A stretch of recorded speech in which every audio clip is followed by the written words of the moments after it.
Hello dear, good morning to all of you. मेरे YouTube channel RK education पर आप most welcome to you. आज आप पढ़ेंगे ट्रिग्नोमेट्री का एक लेसन होता है हाइट एंड डिस्टेंस। ये देखिए ताड़ का वृक्ष है बाबू, इसकी ऊंचाई आपको नापना है। अब ऊंचाई नापना है तो बगैर आप इस पर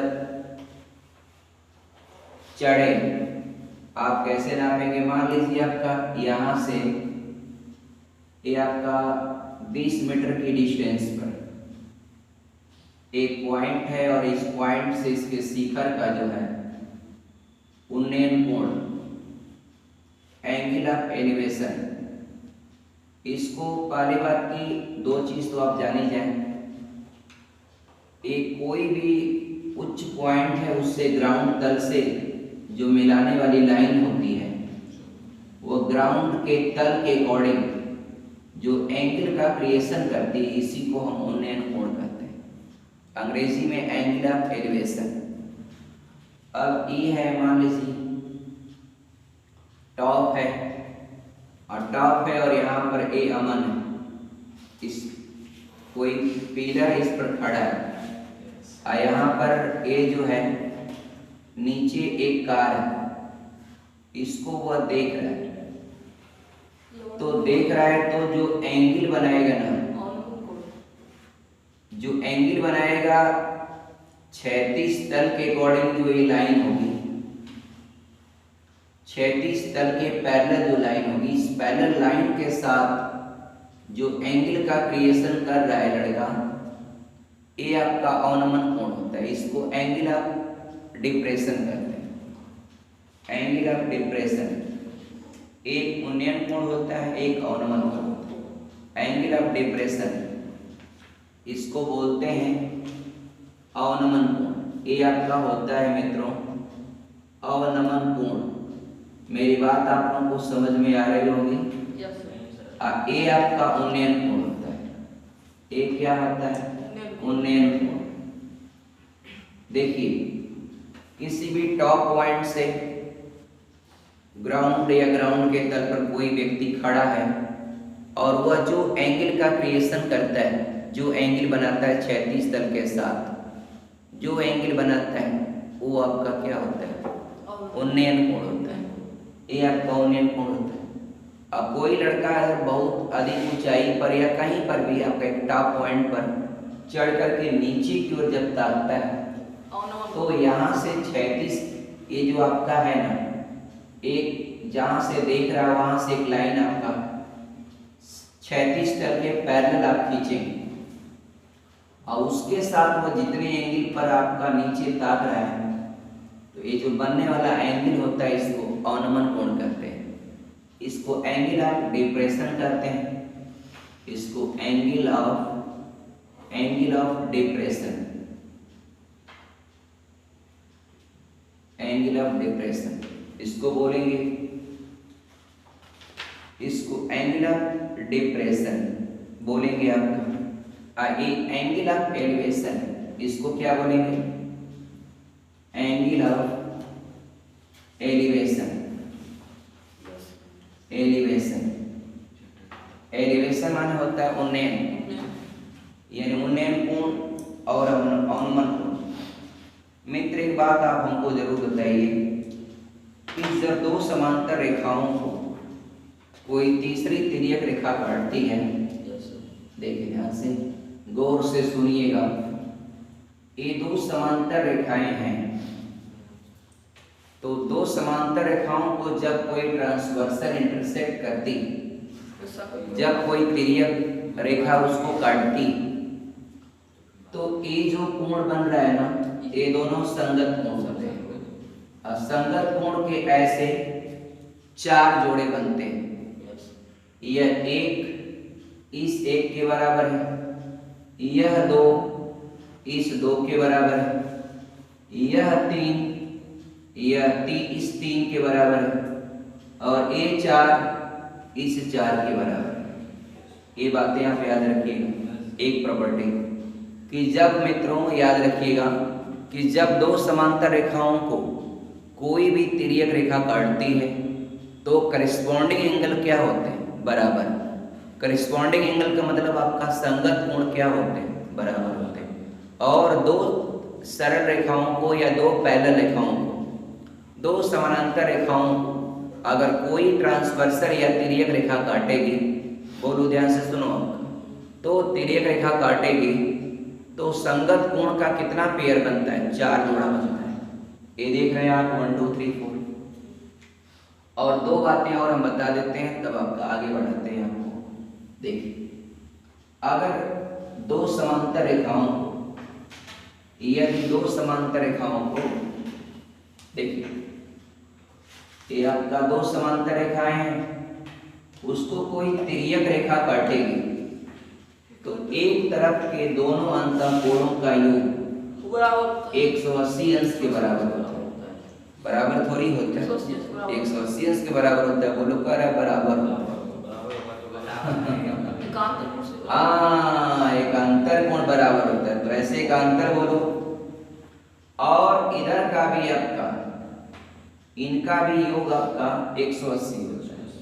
अगर इसको 1 2 करेंगे, इसको 3 4 करेंगे तो 1 angle 1 plus angle 2 is also equal to 180 degree और angle 3 plus angle 4 is equal to 180 degree.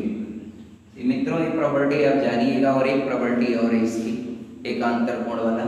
दो समांतर रेखाओं को कोई अगर तिर्यक रेखा काटती है तो ये जो एकांतर कोण होता है ये बराबर होता है, ये इसके अगर इसकी बात करेंगे तो ये किसके बराबर हो जाएगा, तो मित्रों ये इसके बराबर हो जाएगा। ये भी आप जान चुके हैं। और एक बात और जानिएगा, दो रेखाएं अगर एक दूसरे को किसी पॉइंट पर काटती हैं तो आमने सामने के कोण जो होते हैं बराबर होते हैं।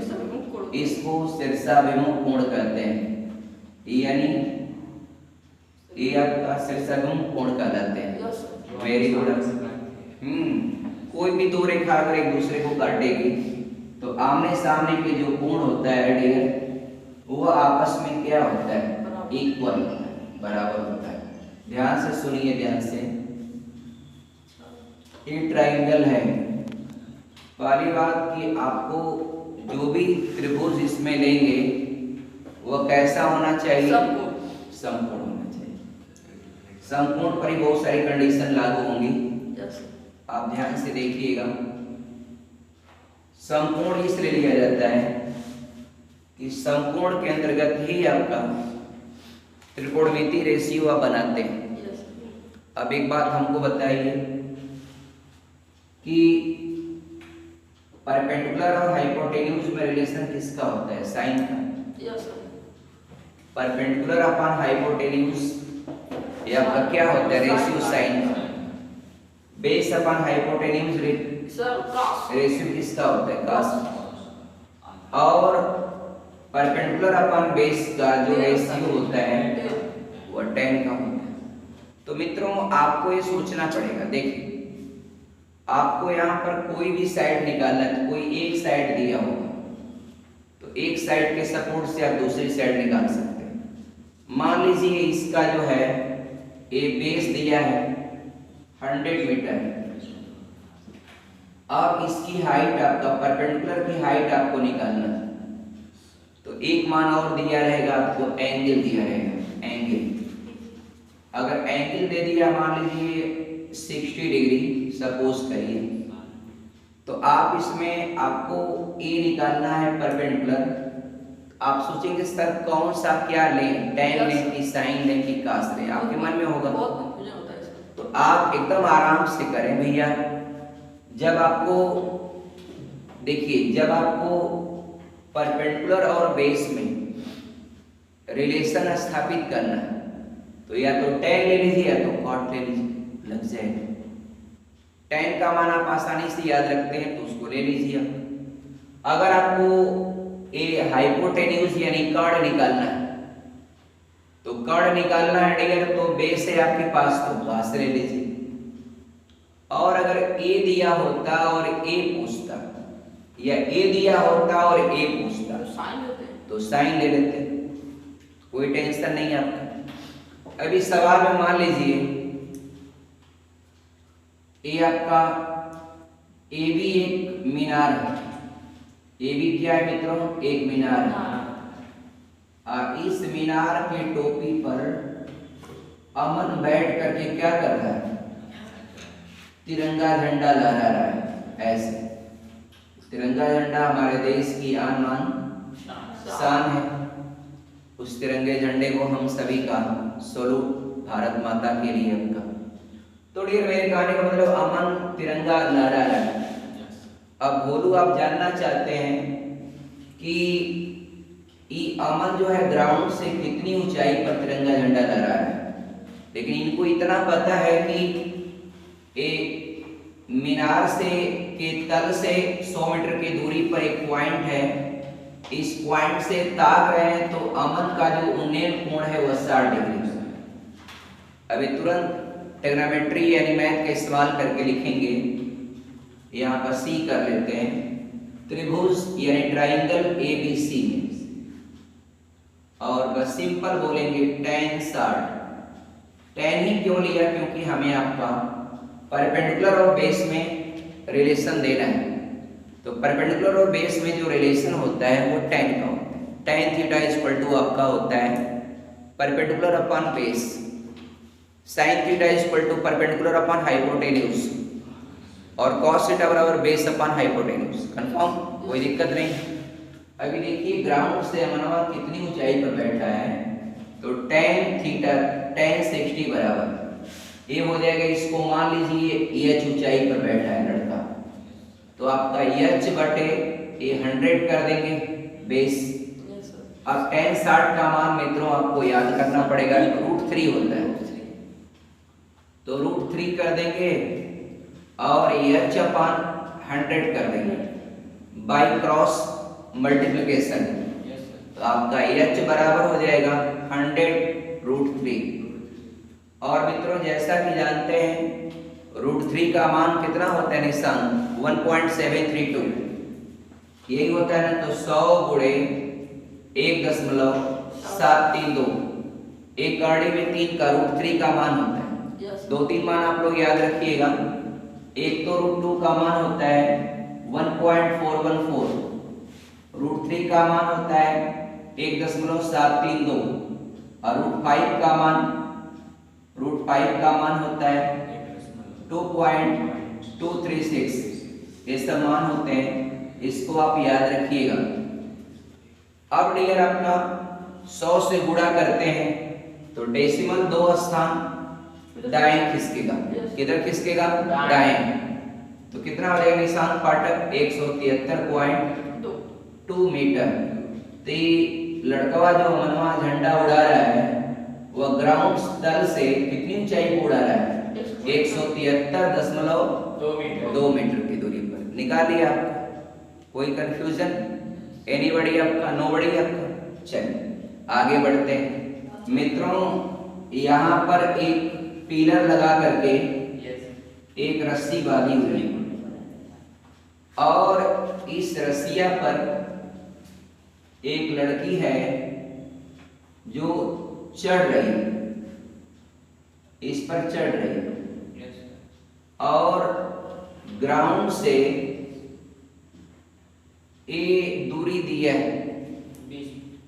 हाँ, इस ग्राउंड से इस पिलर के शिखर का मतलब ये आपका जो तिर्यक दूरी है ये दिया है 20 मीटर। अब ये जो पिलर बांधा हुआ है जहां पर ये बच्ची चढ़ने का प्रयास कर रही है, इसकी ऊंचाई आपको निकालना है। अब की बेस तो दिया है। हाँ डियर, अब तुम्हारा दिमाग एकदम बिल्कुल खुल गया, अमन का दिमाग एकदम खुल गया। अब डियर एकदम लगा लेगा लड़का, सब सवाल लगा लेगा। बाबू 30 डिग्री है, ये तो 90 अंश होगा, और 90 अंश की जो साइड होती है हमेशा वो हाइपोटेन्यूज होती है, और जो एंगल आप लेते हैं उसके सामने की साइड परपेंडिकुलर हो जाती है। ये जो बच गया है वो आपका बेस हो जाएगा। तो मित्रों आप सही बता रहे हैं कि आपको हाइपोटेन्यूज और परपेंडिकुलर में रिलेशन लेना है। तो या तो साइन ले लो या तो कोसेक ले लो। तो कोसेक क्यों, साइन का मान सबको याद रहता है, साइन 30 हाफ होता है मान, साइन 30 का मान अनीश कुमार कितना होता है, हाफ। दीपांशु आप समझ रहे हैं साइन 30 का मान। अब सुनिए, इस ट्राइंगल का कोई नाम दे देते हैं A B C. A B C, आपको बीसी हाइट निकालना है कि लड़की जो चढ़ रही है सर्कस वाली, वह ग्राउंड तल से सी पॉइंट पर कितनी दूरी पर उसको चढ़ना है, कितनी ऊंचाई पर चढ़ना है, ऊंचाई हाइट। तो आप लिखेंगे in triangle A B C, और बस छोटा सा काम करेंगे 1 सेकंड में। ये आपका बस sine 30 equal to perpendicular upon hypotenuse, इसको एच माने हैं, ये आपका 20 है, और tan 30 का मान होता है मित्रों हाफ होता है, 1/2। ये आपका एच अपॉन 20, 2 से 20 आप कैंसिल कर लेंगे, 10 1 हो जाएगा, क्रॉस मल्टीप्लिकेशन एच बराबर 10। तो मित्रों मेरे भाई, ये लड़की जो है जिस पॉइंट पर चढ़ना है, वो पॉइंट ग्राउंड से आपका कितनी ऊंचाई पर है, 10 मीटर की ऊंचाई पर। Trigonometry use of application of trigonometry कितना आसान है, त्रिकोणमिति के अनुप्रयोग। देखिए, अरे आप रुकिए बाबू, सब बता देंगे हम। ऐसा कोई सवाल नहीं होगा दुनिया का जो आप लगा ना पाए। बस आप एकदम घबराए ना, धैर्य और पेशेंस रखें और पढ़ते जाएं। We are with you, why आपका इंटेंशन डियर। आप एकदम मस्त रहें, आराम से रहें, पढ़ें, और एकदम हम लोग एक एक करके सारे सवाल कर देंगे। देखिए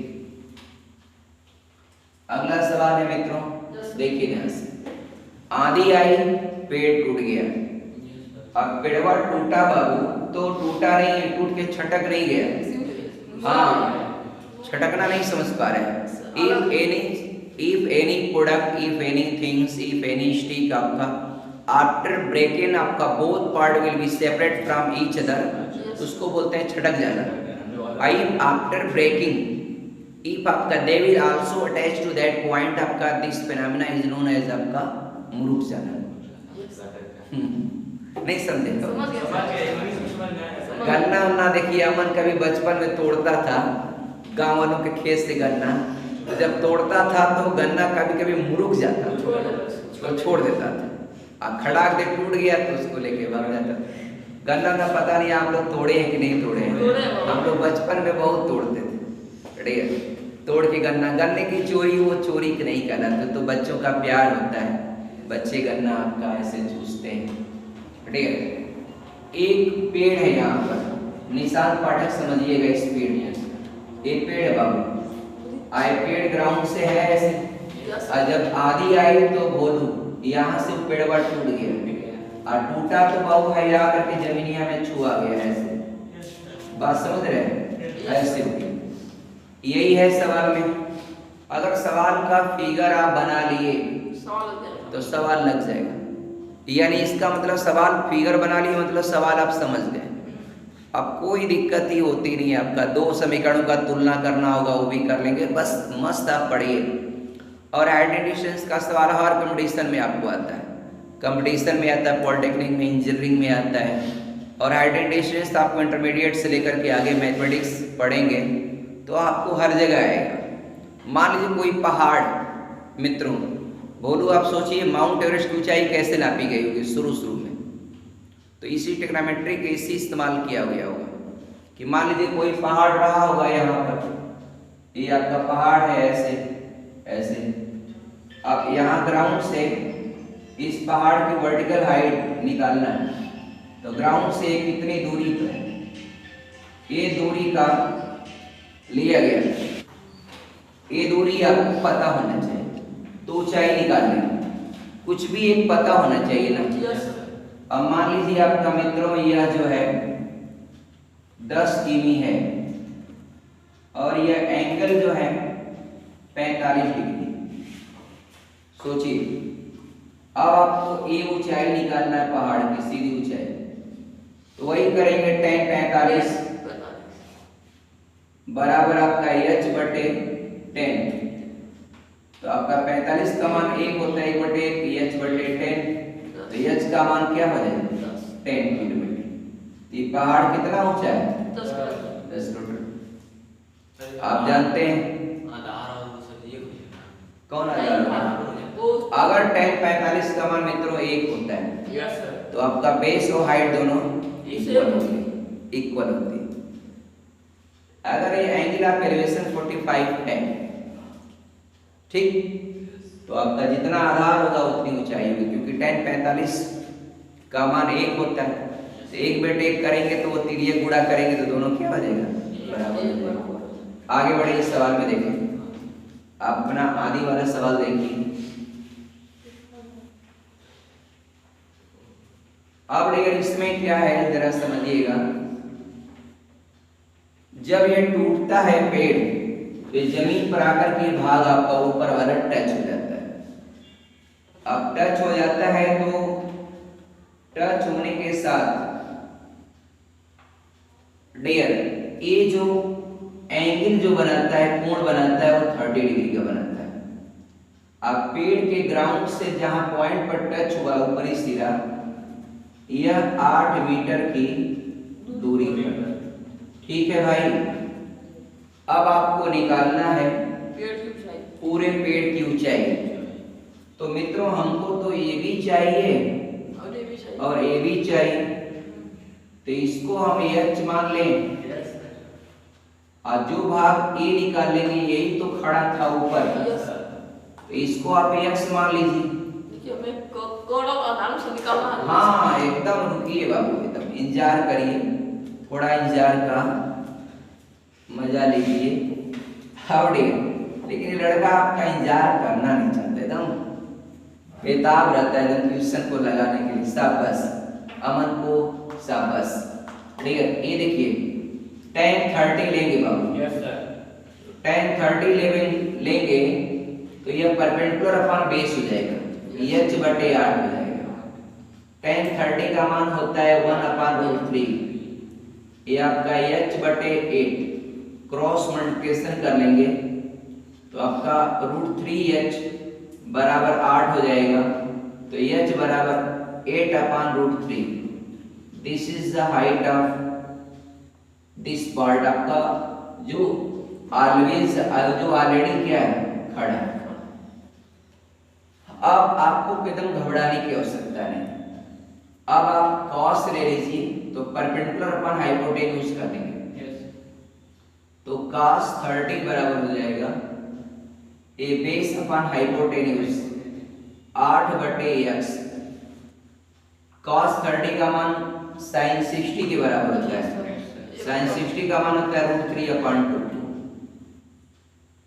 cos 30 sin 60 के बराबर होता है, sin 60 का मान cos 30 के बराबर होता है। ये लिख दिया 8/x, तिरिया गुणा करेंगे √3x बराबर 8 गुना के 16, x बराबर 16/√3। अब मित्रों पूरे वृक्ष की जो ऊंचाई लेंगे तो इस x को, जो x वाला भाग है, इसको और h को पूरा जोड़ेंगे। अब देखिए अतः पेड़ की ऊंचाई मित्रों बहुत आसान काम है, देखिएगा करिएगा। आपको h + x जोड़ना है। जोड़ेंगे कैसे मित्रों, ध्यान दीजिएगा। h का मान आपके पास है 8/3 x का मान है 16/3। बेस समान है तो अंश जुड़ेगा, ये 24/3। आप एकदम मत घबराइए, कर्णी में 3 से ऊपर नीचे अगर हम गुणा करें तो इसके मान पर कोई प्रभाव नहीं पड़ेगा। आई नीचे वहां 2 को कर्णी में 3 गुणे कर्णी में 3 एक 3 बन जाएगा, तो 24 कर्णी में 3 बटे नीचे वहां 3 हो जाएगा, तो 3/24। तो ये 8√3 यही आपका इतना मीटर पेड़ की क्या है ऊंचाई। अगर और ज्यादा आप करना चाहेंगे बाबू तो खाली इतना कर दीजिएगा 8 गुणे 1.732। अब 8 का इसमें तो गुणा कर लेंगे ना, तो दशमलव में आ जाएगा 8 गुना के 16, 8 3 के 24, 1 25 और 8 7 56, 56 2 58 और 8 एक कम 8 5 13। मित्रों 3 अंक पर दशमलव, तो ये लगभग हो जाएगा 13.85 मीटर। ये पूरे पेड़ की क्या है ऊंचाई। तो उम्मीद करता हूँ ये कॉन्सेप्ट आपको साफ समझ में आया होगा। तो डियर वीडियो के अंत तक बने रहने के लिए आपको धन्यवाद। थैंक्स।